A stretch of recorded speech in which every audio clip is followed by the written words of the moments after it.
Dessa vez eu vou fazer um esforço pra gravar sem ventilador. Na real, deixei o ventilador fraquinho, mas ainda assim tá muito calor. Então continua sendo bem difícil. Eu venho colocando música também nos vídeos, mas eu não sei se elas aparecem. Eu mal revejo vídeo. Eu revejo, mas sem muita atenção, sabe? Então eu não sei se realmente tá aparecendo a música. Mesma coisa da última vez, separei alguns tópicos para falar antes, depois do processo, a aleatoriedade do vídeo. Acho que a música tá alta. Tô vendo aqui no mixer de áudio, parece que tá meio zoada. Deixa só um pouquinho aí, se não aparecer no próximo vídeo, deixa. Acho que tá bom. Então vamos lá. Primeiro eu quero começar falando da falha do dia 3, 4, não, hoje é o dia 5, 2, 5 ou 6. Não sei se foram duas ou três falhas, mas por incrível que pareça, eu considero essas falhas positivas, porque foram falhas devido ao cansaço, e não foi um cansaço de preguiça, vindo de tipo, pô, tô cansado hoje, sei lá, fiz nada no dia e cansei. Não. Foram dias que foram produtivos, tanto no serviço como na questão das metas. Hoje foi um dia bem produtivo, muito bom. Dia de assembleia é sempre muito bom, alimento espiritual. E então, por mais que tenham sido falhas, não vão, o dia 3 e dia 4 nunca vão existir no canal, mas sem problemas, porque foram falhas positivas. É... Segundo tópico é a paixão e o amor pelo ensino. De onde eu tirei isso? Do vídeo do curso do The Champs, né, que eu já comentei que eu estou fazendo, curso de programação. Inclusive eu coloquei meu primeiro site no ar, vulgodreamingmind.com.br. Enquanto é só um Hello World, uma frasezinha legal, dá pra ver no óculos. É só uma tela branca, literalmente. Mas por enquanto não tem nada demais. Vai ser um clone do Tab News, que é um site também, se você entrar pra ver. Mas eu queria destacar a paixão e o amor também pelo ensino que o Deschamps mostra. Tipo, você assiste o curso, você sente que o que ele tá falando é uma coisa que ele gosta realmente. Eu acho que falta muito isso, principalmente nos cursos de programação, que dá vontade de assistir tudo no 3x, só pra ver o que tem que fazer e acabou, quero descansar, parar de ver esse tipo de vídeo. Mas o Deschamps não, o Deschamps faz você querer ver outro, e outro, e outro, e outro, e outro, e outro. E mesmo sendo separado por dias, às vezes você faz uma semana em um dia, engraçado. Não tá falhado, tá esquisita. Por causa da iluminação. Whatever. Essa paixão, ela se propaga, ela te contagia também. Faz você gostar muito de aprender. E eu sinto que, além dos cursos de programação, eu sinto que falta isso na escola também. Não por causa dos professores somente, obviamente que também incluído, mas muito por causa dos alunos também. Eu acho que a escola é uma grande falha do jeito que ela funciona hoje em dia. Você mata talentos e salva sons específicos. Tudo bem que a maioria são importantes, não, mas, tipo, pelo menos na minha época, eu tô com 24 hoje, não tinha aula de programação. Você nunca ia encontrar o gênio da informática na escola, entendeu? E você sacrifica muitos talentos por causa disso. Nos Estados Unidos, inclusive, tem a questão das bolsas para esporte, por isso que eles são potências nos esportes deles, como o basquete, futebol americano, e assim vai. Mas eu não digo só no esporte aqui, porque o esporte a gente é forte também, né? O Brasil é um país de diversos esportes.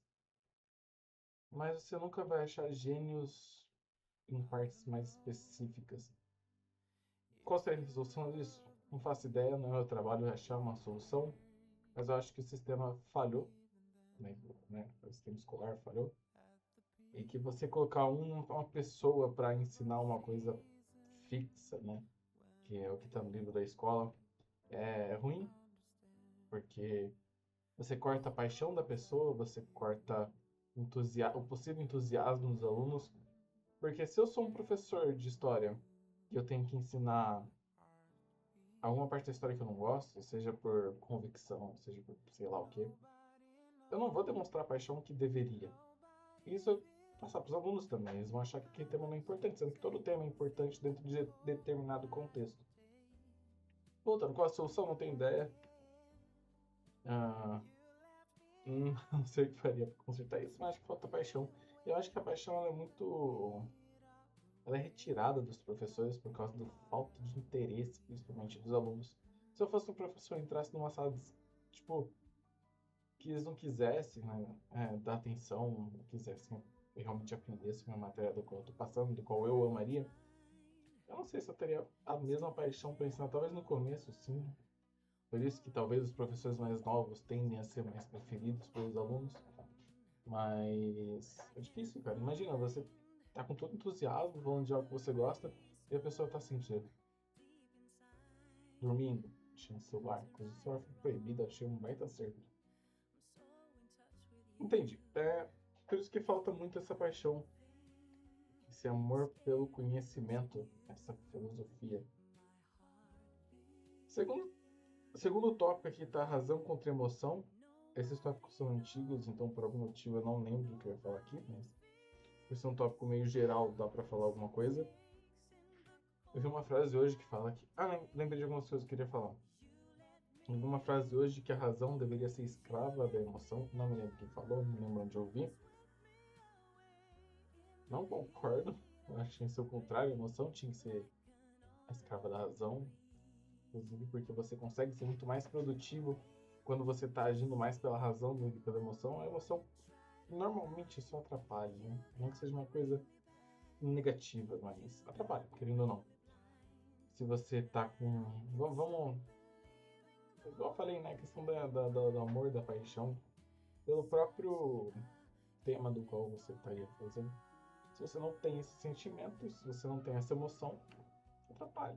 Então, se você vai só pela razão, você estudaria até que você não gosta, tranquilamente.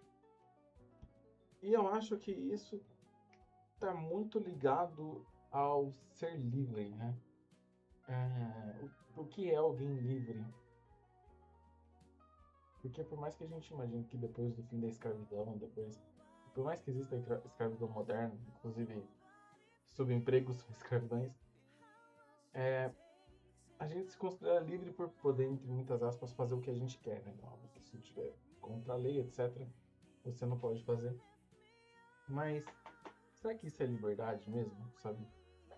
Porque eu considero que uma pessoa livre é aquela que está livre dos próprios desejos, né? Livre de si mesma. É, ser livre é fazer aquilo que você não gosta, fazer aquilo que você não quer. Isso sim é liberdade, porque a maioria das pessoas hoje em dia são escravas do próprio desejo. Isso é muito ruim. Mas a ignorância é uma bênção e talvez as pessoas encarem isso como uma coisa positiva. E eles vão continuar com esse discurso: ah, nós somos livres por N motivos, quando na verdade são só escravas de si mesmas. Mas a vida é sua, você faz o que você quiser.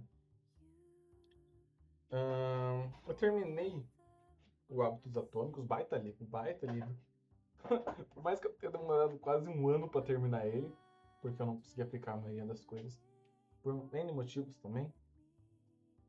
Acho que o principal ponto do Hábitos Atômicos é você dar o primeiro passo e mudar o ambiente, e isso é muito positivo. Quando você muda o ambiente, você já consegue hum, fazer passos novos. E esse mudar o ambiente pode incluir desde uma mudança de casa até a mudança do seu quarto. Você muda o computador de lado, se você muda a sua cama de lado, já é uma mudança de ambiente, né? Tem um estudo, inclusive, né, de soldados que foram para a guerra no Vietnã, acho, sei lá. E a maioria deles ficou viciado em LSD. E assim que eles voltaram, um papo de 98% parou de usar droga naturalmente. Porque mudou o ambiente, mudou a cabeça, sabe? Eles pararam porque eles não sentiam mais necessidade. Então você vê como uma mudança de ambiente é muito forte. E ele falou também sobre tornar o hábito satisfatório. E um dos jeitos de fazer isso é você esperar sempre o médio, né? Porque se você esperar pouco e o resultado é maior do que você esperava, você tem uma injeção de dopamina que pode ser que não se repita mais para frente por você já saber mais sobre o assunto, né? Se você espera muito e recebe pouco, você vai se sentir desanimado, porque você não se sentiu recompensado. Mas se você espera o médio, Se for muito, da hora, pô, bom. Se for menos, pô, tanto faz. Você estava esperando o médio. Isso pode ajudar muito a manter os hábitos, né? Aqui tem um tema bem interessante também, que é a questão do mito da caverna, nas redes sociais. Eu tô lendo a República de Platão, e lá tem essa famosa... Alô, achei que... Alô? Ah, achei que tinha. Apertei um botão sem querer, falou, mas não mudou nada. Esse mito da caverna tá no livro da República de Platão. Bastante diálogo, bem legal, mas é uma leitura meio cansativa. E para quem não sabe, consiste em tinha uns homens numa caverna, tinha uma, uma abertura, né?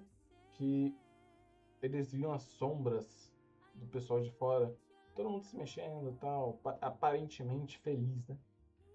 E quando uma dessas pessoas sai, vê que não era aquilo, vê que na real aquelas pessoas estavam miseráveis, tristes, ele volta e conta, gente, ó, o que a gente vê aqui é uma mentira. E isso deixou as pessoas bravas, em vez de falar, oh, obrigado, você nos libertou. Não, elas ficaram bravas, porque elas gostariam de continuar acreditando naquilo. Bem aquilo também, da ignorância é uma bênção, eu vivo falando isso, é uma verdade absoluta. E mataram o cara. Não sei se mataram no mito da caverna original, mas eu acho que no mínimo deram uma surra nele. Isso encaixa muito nas nossas redes sociais também.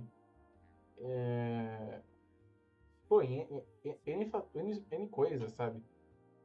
Um lifestyle que talvez você pense que é bom porque uma pessoa tá fazendo, pode ser que não seja. E se uma pessoa falar que não é, também ela é massacrada muitas vezes. Uma coisa que eu tava reparando, talvez seja uma baita besteira do que eu vou falar, mas é que parece que a riqueza sem filantropia tá fadada a uma depressão, talvez, sabe? Você repara que pessoas mais ricas muitas vezes têm muitas ações sociais, porque talvez seja isso que preenche de verdade, sabe? Não o fato de você ter dinheiro, mas sim há mais felicidade em dar do que em receber, né? Isso é bíblico. Então não é do jeito que a gente imagina. E falar isso pode ser que você esteja me massacrando agora, né? Ah, dinheiro não compra felicidade, manda buscar. Não é verdade. Concordo, eu também queria ter dinheiro. Mas só esse objetivo na vida não vai fazer você ser feliz. Você tem que ter coisas a mais também. Acabei os temas. Eu fiquei pensando em diversas coisas nesses 3 dias para poder conversar. Mas parece que tudo se vai. Eu comecei a Divina Comédia. Vou ser bem sincero pra vocês. Quando eu comecei a Divina Comédia, eu esperava qualquer coisa. Eu comecei pelo Inferno, né? Que é o primeiro livro, então está certo. Quando eu comecei, eu esperava qualquer coisa. Menos uma poesia. Realmente me pegou. Me pegou bastante. Eu gosto muito de poesia. É uma leitura bem complicada, é mais difícil que normal, principalmente por causa pô, é um livro de sei lá o que. A tradução que eu tô lendo é de 1822. É 1822? O cara nasceu em 1822. Ele morreu em 1882. Então tá nesse meio termo aí a tradução. É meio bizarro, né? Não, na real esse aqui é um... Sei lá, não sei quem que é o autor. Quem que é o autor? Quem que é o autor de Divina Comédia? Vamos ver. Dante Alighieri, o próprio Dante, né? Inferno de Dante, como é de Dante? Inferno de Dante e tal. Que a tradução tá José Pedro Xavier Pinheiro, obviamente não seria o escritor. Você entendeu, é uma leitura antiga, né? É uma. É meio complicado.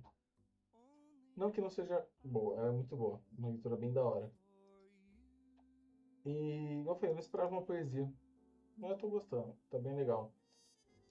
Saber que metade do que você provavelmente acredita no que seja inferno veio desse livro é bem bacana, principalmente porque a Bíblia ela não fala de inferno, de fogo, nunca falou, que fala do céu, da sepultura, etc., que só são referentes à morte. E a igreja usava o inferno como um método de controle, né? E a maioria do que as pessoas entendem como inferno tá nesse livro, não tá nem na Bíblia, isso que é legal. Você vê como que como que o poder consegue manipular as pessoas. Interessante. Pensar que um Deus que é amor consegue mandar as pessoas pro inferno. Isso é mentira, o inferno não existe. E foi um método de controle. Cara, vem um tique na minha mente de uma coisa. Ah, é verdade. Por que que eu tô lendo tantos clássicos, né? Eu falei que eu tô lendo é, a Divina Comédia, eu tô lendo a República, Ética Nicomaco. Porque eu vou ser bem sincero com vocês, eu era sou, talvez eu me considere um falso intelectual, porque eu sempre citava a frasezinha da maioria dos livros e nunca tinha lido uma página deles. Eu acabei ficando frustrado por causa disso. Cara, sabe, qual que é o sentido de eu fingir ser uma coisa que eu não sou? Não tá impressionando ninguém, sabe? E eu pensei, pô, eu gosto disso, por que que eu só não leio? Só não começo a ler? Eu gosto de citar porque eu gosto de citação. O que falta pra eu começar a ler, sabe?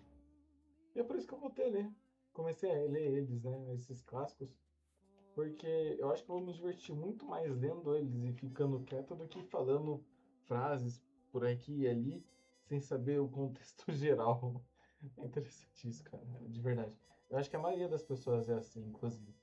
Porque é difícil ler. Principalmente hoje com Instagram, TikTok, etc. Inclusive eu desinstalei o Instagram e o TikTok, tentando deixar a vida mais limpa e tem funcionado. Isso ajuda muito.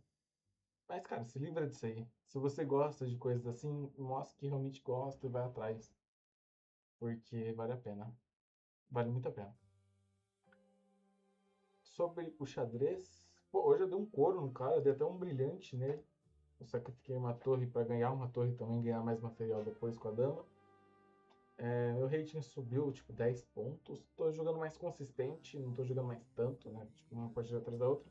Mas toda vez que eu venho jogando, eu tenho entregado uma performance melhor. Das minhas. Cadê minha história? Das minhas 10 últimas partidas. 1, 2, 3, 4, 5, 6, 7, 8. Das últimas 10 eu perdi 4. 1, 2. Não, eu perdi 3. Perdi 3 e ganhei 7. Então a rede subiu um pouco na rápida de 10. Tá 417. Tá legal. Eu vou trazer pro canal algum dia também. Acho bem bacana. O livro do Bob Schiffer é. Bob Schiffer? Bob Fischer. Bob, Bob Fischer é muito bom. Só as lições básicas de checkmate você já entende muita coisa nova de xadrez, tipo pin, é, você conseguir sair de um checkmate mais fácil, você conseguir dar um checkmate mais fácil. O chess.com inclusive tem uma opção de sala de aula que é bem bacana, dá pra usar. Eu usei, funciona bem. Mas é isso. Esse é o WIP, Work in Progress. Eu espero que até amanhã.